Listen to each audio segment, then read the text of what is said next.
Hello, I'm Stan Sobolewski, professor at NYU, and today I'd like to talk about transformers. Definitely nowadays those are by far the most trending machine learning models and could be seen as quite complex.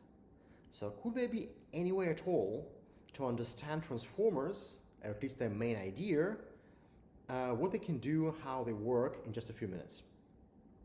And does it take actually a lot of coding to implement a transformer in Python? Seems like a nice challenge, isn't it? Well, let's give it a try. So, over the last years, transformers have emerged as a new state of the art for AI applications, including machine translations, chatbots, and in fact, any tasks where we need to convert one sequence to another. Not limited to sequences of words, but in fact, sequences of any objects, like, say, musical notes, or time series observations, or even locations in space. And if you go through current machine learning engineer job postings, you'll probably will have really hard time finding any single one not mentioning transformers as a desired skill. And although transformers can be quite powerful and therefore quite complex, for example, GPT-4 has nearly 200 billion parameters, let's try to get the main idea in under 5 minutes. Well, in fact, even the high-level conceptual scheme of transformers presented in by now famous foundational paper Attention's All You Need seems rather complicated, to be honest. So let's try to explain them in simple words, and for better understanding, let's introduce transformers on a simple case of next location prediction in mobility sequences.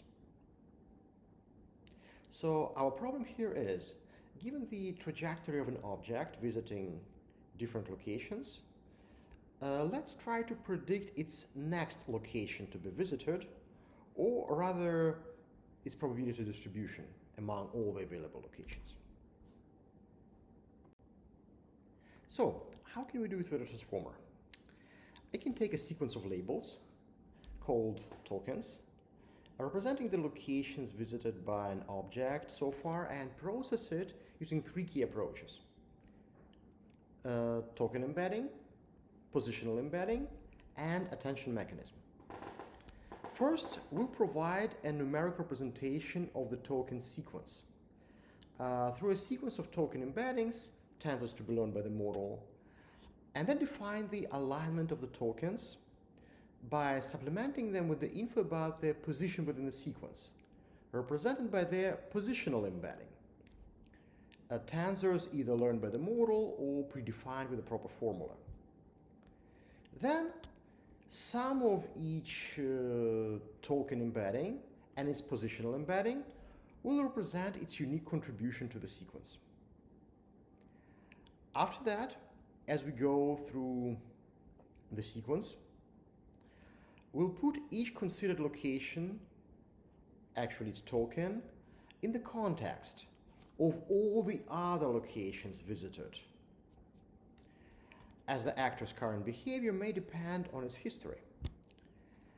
For that purpose, we'll apply some linear transforms of each token representation that we get so far, and then match those linear representations between the tokens through a dot product or similar operation to provide the relative importance score of each token, and then build the final contextual representation of a given token by aggregating the relevance weighted contributions from all the other tokens in a sequence.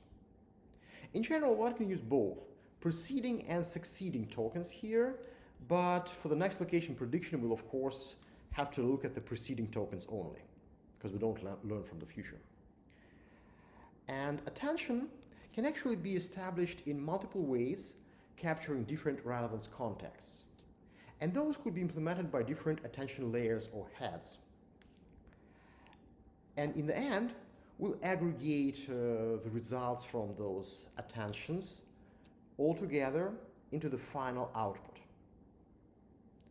Finally, this contextual representation of a token can be converted into the desired output. In our case, a probability distribution of locations to visit. It can be done either through a linear transform or through a connected vanilla neural net with a softmax activation for the output layer to ensure the probability normalization. And that's pretty much it. The transformer solving our problem is ready. So, in the following lab, let's demonstrate the entire application development cycle from scratch, from the very beginning. We'll start from synthetic data generation, curating it, then introduce a baseline model using the previous state-of-the-art recurrent neural nets so that we can see how our new transformer model performs in this context.